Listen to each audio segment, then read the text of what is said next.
ഭരണ തുടർച്ച പ്രവചിച്ച് കനകോലൂർ റിപ്പോർട്ട്.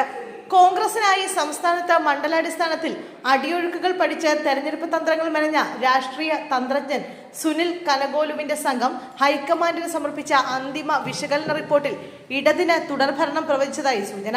സംസ്ഥാനത്തെ 140 മണ്ഡലങ്ങളിൽ 75 സീറ്റുകൾ നേടി LDF അധികാരം നിലനിർത്തുമെന്നാണ് റിപ്പോർട്ട് വ്യക്തമാക്കുന്നത്.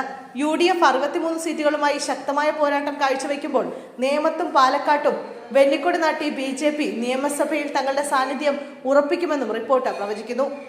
തിരുവനന്തപുരം, തൃശൂർ, പാലക്കാട് ജില്ലകളിൽ LDF തരംഗം പ്രകടമാകുമ്പോൾ മലപ്പുറം, എറണാകുളം ജില്ലകളിൽ UDF തങ്ങളുടെ ആധിപത്യം ഉറപ്പിക്കുമെന്നാണ് പ്രവചനം.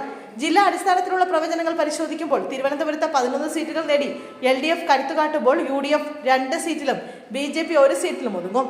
കൊല്ലത്ത് UDF 6 സീറ്റുകൾ നേടി നേരിയ മുൻതൂക്കം നേടുമ്പോൾ LDFന് 5 സീറ്റുകൾ ലഭിക്കും. പത്തനംതിട്ടയിൽ LDF 3ഉം UDF 2 സീറ്റുകൾ പങ്കിടും. ആലപ്പുഴയിൽ 7 സീറ്റുകൾ നേടി LDF ആധിപത്യം തുടരുമ്പോൾ UDFന് 2 സീറ്റുകൾ മാത്രമേ ലഭിക്കൂ. കോട്ടയത്ത് 5 സീറ്റുകളിൽ UDFും 4 LDFും വിജയിക്കും. ഇടുക്കിയിൽ UDF 3 സീറ്റും LDF 2 സീറ്റും നേടുമെന്ന് കണക്കുകൾ പറയുന്നു. എറണാകുളത്ത് 10 സീറ്റുകളുമായി UDF മേധാവിത്വം പുലർത്തുമ്പോൾ LDF 4 സീറ്റുകളിൽ വിജയിക്കും.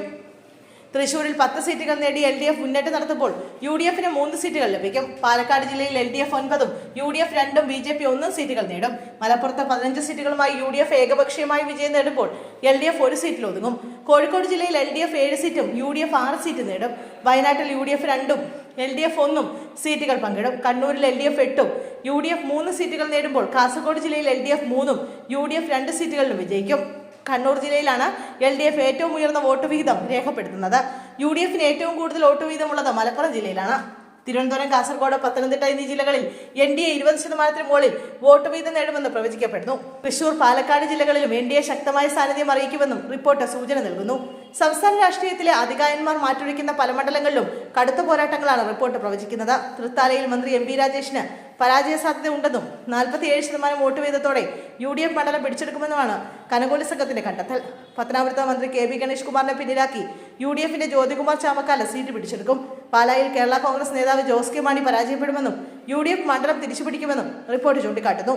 മഞ്ചേശ്വരത്ത് BJP നേതാവ് K സുരേന്ദ്രൻ 39% വോട്ടുകളോടെ വിജയത്തിന് തൊട്ടടുത്തെത്തുമെങ്കിലും UDFന് പിന്നിൽ 2ാം സ്ഥാനത്തേക്ക് തള്ളപ്പെടും. അതേസമയം വട്ടിയൂർക്കാവിൽ VK പ്രശാന്തും ആറ്റിങ്ങലിൽ കടകംപള്ളി സുരേന്ദ്രനും തങ്ങളുടെ കോട്ടകൾ ഭദ്രമായി കാക്കും. മലബാർ മേഖലയിലെ കരുത്തരായ TP രാമകൃഷ്ണൻ പേരാമ്പ്രയിലും PM മുഹമ്മദ് റിയാസ് ബേപ്പൂരിലും മികച്ച ഭൂരിപക്ഷത്തോടെ വിജയിക്കുമെന്ന് ഡാറ്റ സൂചിപ്പിക്കുന്നു. പേരാവൂരിൽ KK ശൈലജയെ രംഗത്തിറക്കിയുള്ള ഇടതുപക്ഷ പരീക്ഷണം പാളുമെന്നാണ് സൂചന. സണ്ണി ജോസഫിലൂടെ UDF മണ്ഡലം നിലനിർത്താനാണ് സാധ്യത. മധ്യകേരളത്തിൽ കളമശ്ശേരിയിൽ P രാജീവ് വിജയമുറപ്പിക്കുമ്പോൾ കുന്നത്തുനാട്ടിൽ PV ശ്രീനിജൻ പരാജയപ്പെടുമെന്ന റിപ്പോർട്ടുകൾ കനകോലൂർ ശരിവെക്കുന്നു. അമ്പലപ്പുഴയിൽ UDF പിന്തുണയോടെ മത്സരിക്കുന്ന G സുധാകരന് LDF സ്ഥാനാർത്ഥിയോട് പരാജയം സമ്മതിക്കേണ്ടി വരുമെന്നാണ് റിപ്പോർട്ടിലെ സൂചന. ആറന്മുളയിൽ വീണ ജോർജിനും കൊട്ടാരക്കരയിൽ KN ബാലഗോപാലിനും വിജയം തുടരാനാകുമെന്നും റിപ്പോർട്ട് വ്യക്തമാക്കുന്നു. ഐഷ പോറ്റിയുടെ പാർട്ടി മാറ്റം ചർച്ചയാകുമെങ്കിലും കൊട്ടാരക്കര ഇടതുപക്ഷത്തിനൊപ്പം തന്നെ നിൽക്കുമെന്ന് റിപ്പോർട്ട് അടിവരയിടുന്നു.